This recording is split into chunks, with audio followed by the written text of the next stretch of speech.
game plan était bien ficelé. On l'avait vu très affûté. Hein. Il avait vraiment bien combattu. Magnifique. Alors on voit toute la team là qui arrive. Finalement, c'est Wahine, c'est le combattant de Wahine. Petit changement alors de rôle. Manutea Tainoa, son premier combat de MMA qui vient des îles du team Wahine. Extrêmement âgé de 19 ans, 1m65 et 66 kg. Il aura fort à faire pour ce premier pas très courageux face au champion de MMA. Alors effectivement, c'est un boxeur. Il va probablement essayer de ne pas aller au sol ou alors de se relever très vite parce que quand on va au sol face à Maël, eh ben c'est compliqué. C'est un très bon judoka, donc il est très fort en takedown. Il aime bien Oshimata, il aime bien Kosotogake, des prises comme ça qu'on le voit faire souvent. Et bien évidemment au sol, c'est un très bon lutteur au sol, évidemment. Donc Manutea, Manutea Tainoa, c'est ça, comment tout son staff aussi aux côtés de lui. On peut voir Emmanuel Hichan, on voit aussi Hiro Lemel, le président de la fédération de lutte de Polynésie et de MMA aussi, avec des arbitres qui vont officier le match. Le premier, ce sera Heiata Rora. Oui, Heiata Rora qui est un très bon arbitre, qui a l'habitude d'arbitrer régulièrement les combats de MMA, qui est régulièrement accompagné de Yannick Hartmann qui va arbitrer des combats également. Et puis il y a deux arbitres qui vont faire leur entrée dans la cage ce soir. Ce seront Joseph Prats et Loïc Taoutou. Donc Joseph Prats qui est un coach bien connu et Loïc Taoutou, un combattant bien connu. Et oui, vous avez vu, le MMA, vous le savez maintenant, il y a tout un protocole à suivre avant de rentrer dans l'arène. Alors tu peux nous expliquer en quelques mots, on a vu que là, il était passé avec le cutman ou le... Comment ça se passe? Mais écoute, quand le combattant arrive, hein, évidemment, il passe par le cutman, on va vérifier s'il a sa coquille, si les protections sont bien mises, les gants, les protections tibia, s'il a son protège-dents. On veille l'aspect numéro 1 qui est très important, c'est on veille à la sécurité du combattant. Voilà, c'est ça. L'intégrité physique qui est très important. C'est important, on met l'accent à chaque fois dessus. C'est normal d'ailleurs. C'est le plus important, c'est le plus important. Alors là, vous pouvez le voir à l'image, on le disait, champion de Polynésie de MMA. Excellent judoka également. Maël Subelbi Kosi. Ouais, très bon judoka également. Il a fait aussi de la boxe taille, hein, donc c'est pas non plus un rigolo au niveau des pieds-points. Ceinture noire de judo, bien sûr. 10 ans d'expérience dans le judo. On a vu avec le setup de toi, tu as aujourd'hui une super estrade pour pouvoir se faire voir devant tous les spectateurs, comme si on était à Las Vegas. Je ne sais pas si vous voyez aussi, mais en haut, il y a un cable cam qui est accroché sur un câble qui vous permet d'avoir une vue complètement en haut, une vue un peu aérienne. Ouais, une vue plongeante là, ouais, c'est magnifique, c'est assez impressionnant. Alors si tu peux nous rappeler juste le protocole, Uriel qui toi aussi fait partie des officiels d'habitude. Donc là, on est devant le cutman, on fait passer un peu de vaseline. Un peu de vaseline et il la met d'une manière bien précise. Hein. Il va pas la mettre n'importe où. Hein. Il la met, on appelle ça le 8, au-dessus de l'arcade, en dessous des yeux, hein, au-dessus du nez. Hein, et on fait une sorte de 8. On va pas la mettre n'importe où. Voilà, parce que sinon ça risque de glisser. On essaye d'éviter d'avoir de la vaseline sur le corps parce que sinon ça peut fausser un peu le combat sur les soumissions quand ça glisse trop. La présentation de notre champion.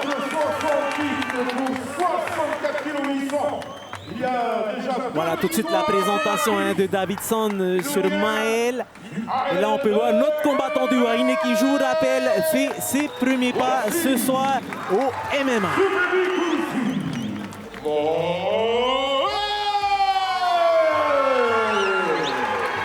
On l'appelle aussi gueule d'ange, Maël Subelbi avec ses 64 kilos, son m68 et ses 20 ans. Il sera opposé à Manutea Tainoa, surnommé Paolo, et qui a lui 18 ans, donc 2 ans de moins. Au niveau de la taille, c'est à peu près pareil. Maël un tout petit peu plus grand. C'est le combat le plus léger ce soir, je crois. Hein. Oui, c'est le combat le plus léger. On s'est amusé tout à l'heure avec Mike de prendre quelques pronostics auprès des combattants pour savoir un petit peu quel était le game plan ou comment ils comptaient remporter leur combat. Là, la grande question qui se pose sur ce combat, est-ce que Manutea va réussir à rester debout. S'il reste debout, il a ses chances. Au sol, ça va être un peu compliqué, je pense. En fait, il faut qu'il tente de garder son adversaire à distance. Voilà, c'est ça. Ouais. Parce que dès qu'il est au contact, Maël, forcément, ça tombe. Il va devoir faire attention à sa distance. La distance va être la clé du combat. On rappelle, hein, Maël est surtout plus à l'aise au judo. Même s'il a fait de la boxe taille, on rappelle. Même s'il a fait de la boxe taille, mais souvent, voilà, il va dans les jambes, là, directement plongé. Alors ça, c'est interdit au judo, on le rappelle quand même. Mais il l'a fait quand même. Il va au sol parce qu'il sait qu'au sol, il va être très à l'aise. Et vous avez vu, il a camouflé son amenée au sol avec une frappe, ce qui lui a permis justement de l'amener au sol. S'il n'avait pas envoyé cette frappe, peut-être que son adversaire, Manotea, aurait réussi à contrer, aurait réussi à l'avoir. Ouais, et tout de suite Manotea qui se plaque contre le grillage, hein, pour la défense justement, et empêcher toute progression de la part de Maël. C'est bien, Maël il prend son temps, hein. Il n'est pas impatient, il essaie de ne pas faire d'erreur. Oui, parce que là on pourrait le croire en difficulté, mais pas du tout en fait. Ouais, là il contrôle. Ouais, il contrôle bien là, ouais. Maintenant, c'est à Manotea aussi de rester lucide et voilà, là il essaie de se relever, c'est pas mal. Manotea, pour l'instant, il fait un bon travail de défense, même si c'est pas facile face à cet expert du judo, hein, qui est Maël. Et en tout cas, pour l'instant, il est bien lui aussi. Alors c'est vrai qu'au judo, d'habitude, il n'y a pas un grillage sur le côté. Donc évidemment, Paulo Manotea, il en profite un petit peu. Là, il faut qu'il reste dos au grillage. Vous voyez là, Maël il a bien fait de le retourner. Et là, il va commencer à prendre l'avantage. Il commence à avoir la monte. Hein. Ouais, Maël qui va essayer de passer certainement en montée. Attention, place au grand pound maintenant. Espérons qu'il ne va pas se faire déborder. Et il tente un étranglement. Un étranglement arrière peut-être. Hein. Ça y va, les frappants disaient que c'était un cogneur aussi, Maël. Là, il le prouve ce soir. Mais très technique, hein. Quelques feintes. On le supposait déjà, hein. C'était vraiment le gros favori de ce combat. Alors s'il se sort de cette situation, Manotea, chapeau à lui. Parce qu'au sol, face à Maël Suberbikosi, c'est compliqué. Entre le ground and pound et le risque d'étranglement. Ouais. Je crois que l'étranglement est passé là. Ça y est. Attention, en tout cas il est verrouillé, la technique est verrouillée. Après s'il prend la main au-dessus, dès qu'il lève la tête, Manotea s'il lève la tête c'est fini. Joli. Très joli, belle défense pour ses premiers pas en MMA. Impressionnant. Et là on voit que Maël a pris un triangle au corps, hein, pour réussir à mieux contrôler son adversaire, hein, avec ses jambes. C'est une position encore un peu plus délicate. Il a eu.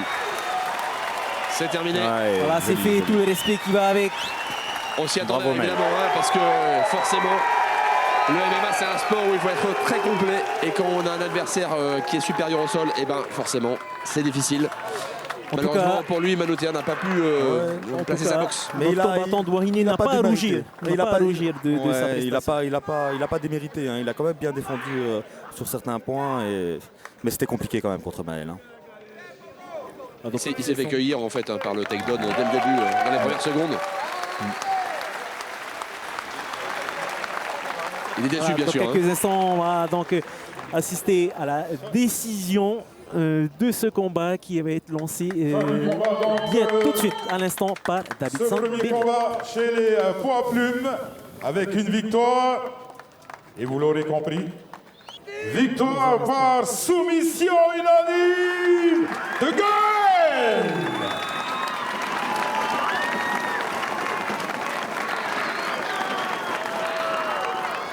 C'était Maël, hein.